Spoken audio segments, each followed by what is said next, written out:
President Muhammadu Buhari yesterday reminisced about the last 8 years of his administration, saying the journey has been rough, but his administration has laid the foundation for a prosperous Nigeria. At an induction for incoming and returning governors, President Muhammadu Buhari, represented by Chief of Staff Professor Ibrahim Gambari, stated that it's been a bumpy 8 years, but the outcome of the 2023 general election was an indication that the electorate was fast maturing and democracy had come to stay. He warned elected officials that they only had the option of delivering on their promises or they'll be shown the way out. Also, the Director General of the World Trade Organization, Ngozi Okonjo-Iweala, urged the governors to figure out ways to increase internally generated revenue for their various states. One significant development that we all saw from the last election is that the electorate is maturing and people are increasingly finding their voices. Any public officer who fails to either meet up with the expectations of the people or deliver on his campaign promises will be voted out in the next election. That is what democracy is about. Deliver or get shown the way out. Nigeria has what it takes in people, resources, and leaders. Our young people are waiting for you to choose wisely who you will work with, who will be your team. They're waiting for you to govern effectively and transparently with respect for people. They're waiting for you to rebuild and grow the economy of your states, to deliver results, and to lead with love and trust first, not fear. Each of our governors here has a responsibility and should commit to creating favorable policies that ensure this business is thrive. It is crucial for leaders to create the environment that empowers and supports our young people to harness their potential and create wealth for our nation. We are eager to continue working with you all, individually and as an organization. Together, we can elevate critical state and national priorities and achieve greater development outcomes for all Nigerians. The only way to build a more cohesive nation and a more harmonious world is to deliver better for people. Better services, better opportunities. All right, meanwhile, the Federal High Court in Abuja has fixed May 18 to hear the lawsuit seeking to stop the inauguration of President-elect Bola Tinubu. The plaintiffs, known as registered voters of the Federal Capital Territory, are asking the court to determine whether any candidate in the presidential election may be validly declared elected and sworn in if as president without obtaining at least 25% of the vote cast. They also want the court to determine whether it can stop the swearing in of any individual on May 29 or on any other date until the issues raised in the suit have been adjudicated. We simply want the court to acknowledge that the residents of Abuja have a right to either approve or reject of whoever will be president of the country and who in that capacity will be like their governor, the one that regulates their daily lives, that approve of him, show that he has a level of acceptability amongst them with at least 25% of their votes, and therefore that any candidate at all who has not obtained that 25% of votes in Abuja ought not to be declared president-elect. Let's talk about Ayo. Well, hello, Rufai, and nice suit and tie and pocket square, since you started off throwing us off that way. But let's get to the news. A lot of things to talk about, as you've mentioned. Yes. We've seen very important event going on in Abuja with regards to the induction of particularly incoming governors, whether they're first-timers or who have been re-elected. I must give kudos to the planning committee because the selection of speakers, as expected, is quite excellent. So amidst the speakers that have spoken in the course of the induction, and by the way, even former governors have come to share, their own experience, and they're speaking to the governors based on very particular areas. So you saw the Director General of the World Trade Organization and a former Minister of Finance and the Economy, Madam Ngozi Okonjo-Iweala, speak to the governors there, and a number of salient points which I'd like to focus on this morning. She gave a talk on the task of nation building, and she gave quite a dire or gory figure of what's going on with the economy at the moment, it's no surprise because we have talked about this a number of times. What she had talked about and charged the governors to do was to ensure that they were able to come up with policies to show up revenue and to avoid borrowing, further borrowing, so that they are not steeped into further debt and, further increasing the debt to GDP ratio or debt to revenue ratio. She talks about this, giving statistics and giving facts, especially from her experiences, and absolutely correct. We've said it in terms of what the governors and perhaps even the president-elect has to face come May 29 or post their inauguration on May 29, whereby they have to find creative ways to increase revenue in their individual states. In the past, what we have seen is where we see governors who get into the office and all they are depending on is federal allocation. And during campaign seasons, we hear promises upon promises as to how these governors or these individuals plan to make their states more prosperous. Unfortunately, what we have at the end of a tenure is either more borrowing, more cases of looting, and the people in that state are worse off. I'm hoping that this is not just an exercise in futility, because these induction cycles happen before a tenure.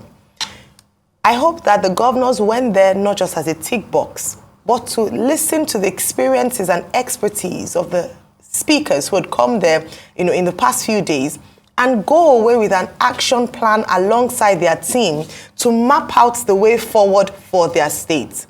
What was very instructive was that she also spoke about the power of young people. She said that looking at the Nigerian situation, we have half of the population being under 18. And she cited examples of other countries who have been able to maximize their youth population for their own good. The population of Nigeria is one of our biggest strengths, where other countries around the world are looking to have such a makeup. We have countries who have an aging population, countries who have people who have more older citizens as a population. But in Nigeria, we are blessed with the power of the youth, and we saw that play out during the elections.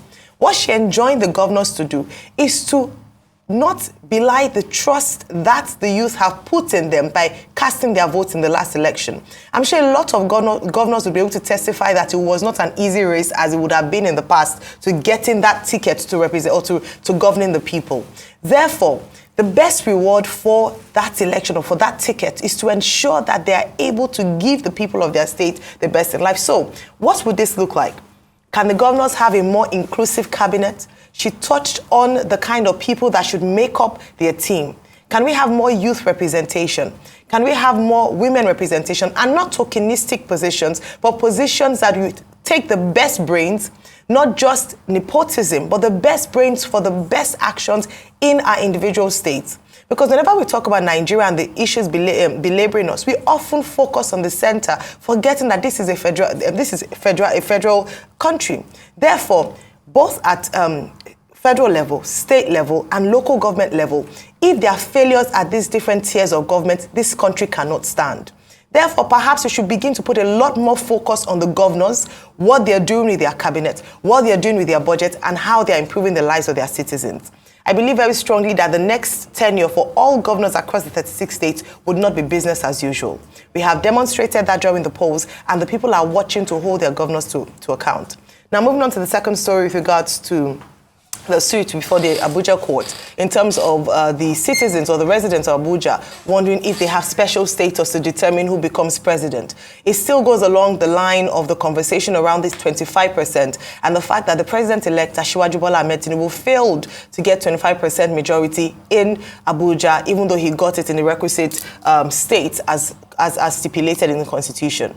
The suit has been moved, has been adjourned till next week, and we cannot speak in detail about it because it will be so prejudiced, but it will be important to see how the court will rule, because this has been a conversation that has been going on for a while. Does Abuja, as the Federal Capital Territory, have special status? The arguments are valid. They don't have a direct governor. They didn't vote for a governor. So whoever is president ought to, in effect, manage that particular city. So next week we get to find out what the outcome would be, and of course, consequently, if inauguration 2023 will go ahead on 29th of May 2023? Dr. Batu? The matter, the 5 persons of Abuja, Federal Capital Territory residents, are taken before the Federal High Court, the Court of Justice Inyang Ekwa, which has now been adjourned till May 18. Well, we cannot comment on the details because that will be subjudicial. However, the thing to note is that the court says that on May 18, the first thing to determine is whether or not the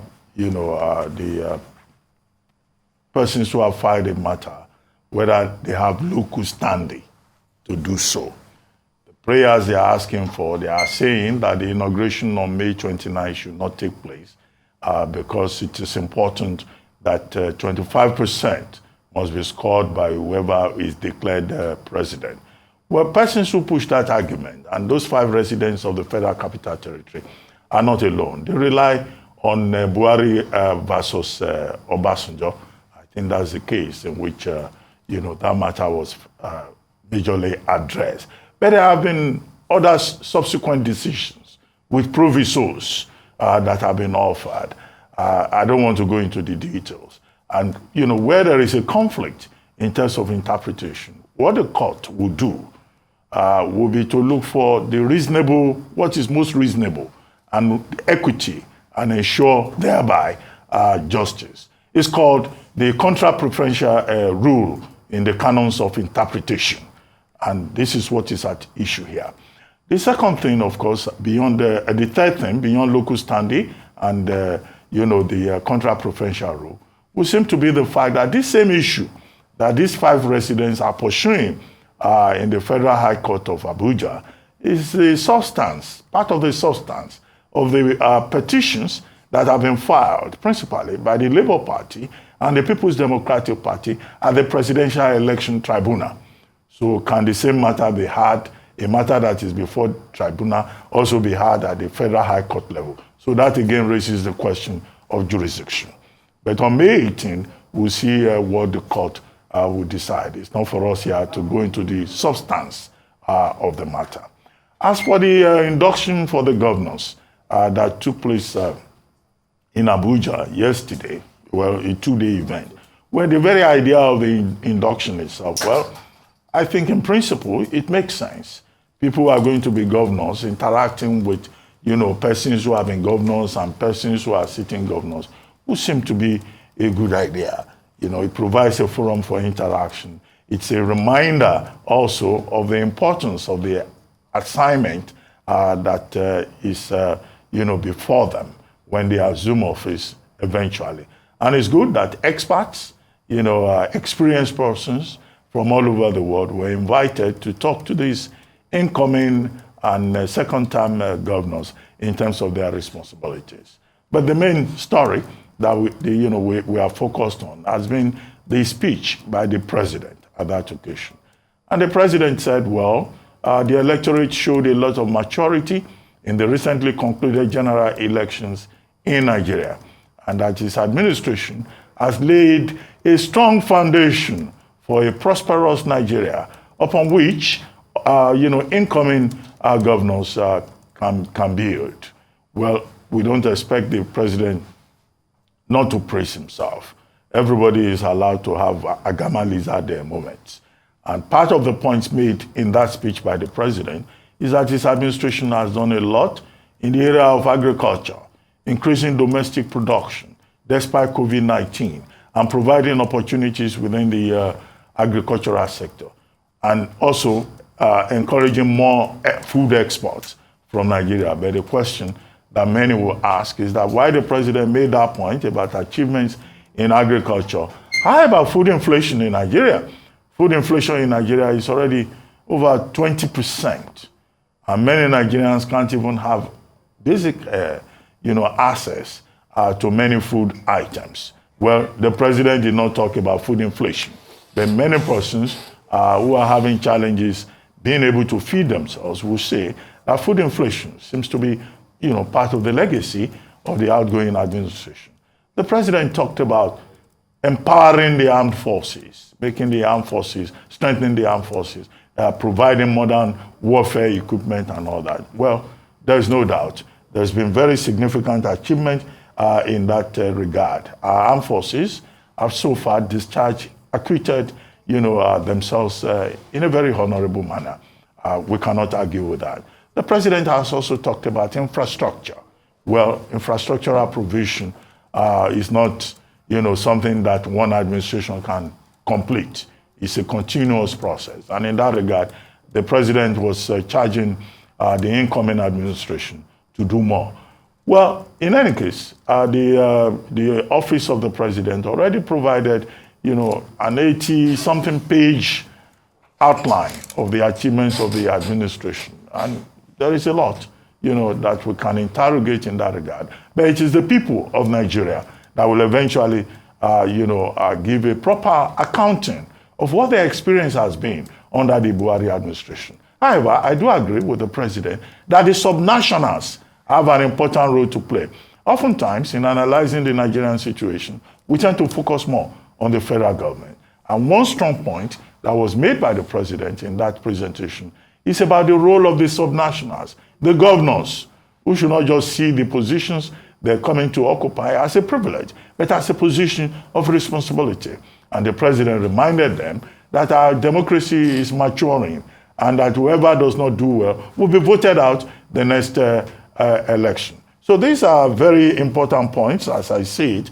He also talked about partnerships among the states, how states can partner together, learn from each other, leverage on their comparative advantages, and then place Nigeria first, the national interest, which is oftentimes overlooked. The points made by Governor Tambuwa, chairman of the Governors Forum, by Okonjo-Iweala, by Tony Elumelu, by other speakers at that event are important. But it remains to be seen how these governors will fare in 4 years to come. Every governor will come back to us and say, oh, we have done very well. But it's the people that will take a decision that will give a proper assessment. So self-praise, yes, may be a natural thing to do, but the taste of the pudding, as they say, is in the eating. And we hope that these incoming governors would act in a responsible and accountable manner, and as they have been advised by the outgoing president, place Nigeria first. You see, like I always say, every generation have the time and the chance to change the course of its destiny. The problem with Nigeria today is because this generation of leaders have just decided to put Nigeria down.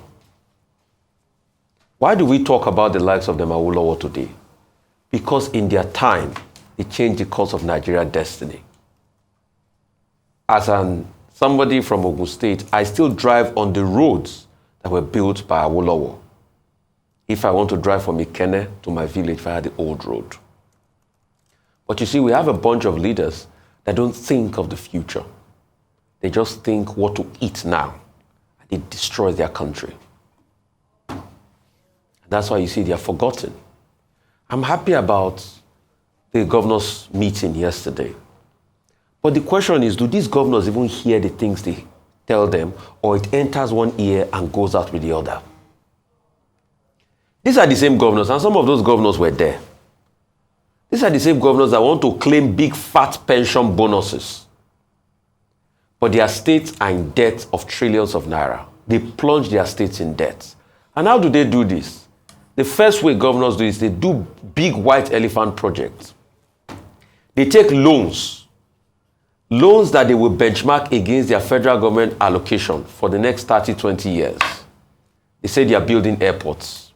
They say they are building all sorts of infrastructure. I'm not saying infrastructure is not good, but you don't build what you don't have the wherewithal to build. I keep stating that Delta State has 2 airports today because when Warri was ripe enough for that infrastructural development, Shell had a hand in building the airport in Osubi. But you see, to a large extent, they do the white elephant project, fritter away the Commonwealth, and they put the state in debt. And that's what Ngozi Okonjo-Iweala was saying yesterday. Now look at the situation of Nigeria. Most of the governors are owed a lot of debt, and they keep owing this debt because they misplaced the priority. It's either the governors are attending to their political godfathers, frittering away our resource, or wasting our wealth in general. She talked about the fact that we have a young population. We can use this young population for development. But what do? The politicians use them for political divisiveness during elections. Look at our economy as we speak today. Do you know that Nigeria today, I saw a report in this day that is saying that our budget deficit will increase because we are not beginning to meet our quota of production of crude oil. So there's a lot of lapses, but the governors keep incurring a lot of debts. President Muhammadu Buhari will praise himself about the election, but can we all truly beat our chest that these elections were an indication that we're maturing? Look at the public disgrace again that we got in the hands of the BBC, revealing how manipulated Rivers' election was. Foreign media beginning to show a show of shame to the public. And this is us that we're supposed to lead the way. Foreign media show our election result sheet how they were mutilated. But because people want political preservation, they do all sorts and they fool themselves and fool Nigeria. So is that a reflection of how maturing we are? The people that we give true praise to are the Nigerians that came out to vote on election day, which have held the line and have done well for their country. But with the organization of the election, can we say it met the aspirations of Nigerians? The court will decide that. So like I said before, the governors have been told all the things they know already, but with their own personal interest, allow them do what is right. And that's the big bone of contention. It's not that they don't read the papers to know that the economy is in dire straits, that Nigeria as we speak today is broke. That Olusegun Obasanjo met a debt of 28 billion, he reduced it for over 2 billion, and President Muhammadu Buhari met a debt of 7 billion, he increased it to 41 billion. If you are to share the debt of over 41 billion amongst 200 million Nigerians, each Nigerians that do not even have access to that doesn't have access to $1 per day, have a debt of over 380,000 naira for them on their neck as we speak today. But when Olusegun Obasanjo came in, the debt was like 17,000 naira for Nigeria. So these are the things that we all know and we talk about every single day. Only yesterday, inflation has risen up to 22%. And when we say we made giant strides in agriculture, but food inflation is on the increase and farmers can't take their goods out, then what's the way forward? So the governors know all they have been told. The question is, will they bring down their garb of personal interest and enriching themselves and truly work for the Nigerian people? Dear governors, it is best you leave a legacy and be financially broke in your account after leaving office than you are very rich, but you leave Nigeria worse than the way it is. I know people around you would tell you that being a governor means you should be rich when you leave office. But please think that no matter how much you steal, you will leave all that money on earth and go one day. And what will live after you will be your legacy. Concerning the court case, people have talked at not so much that let the court decide as regards the 25% issue, which is also in the electoral tribunal.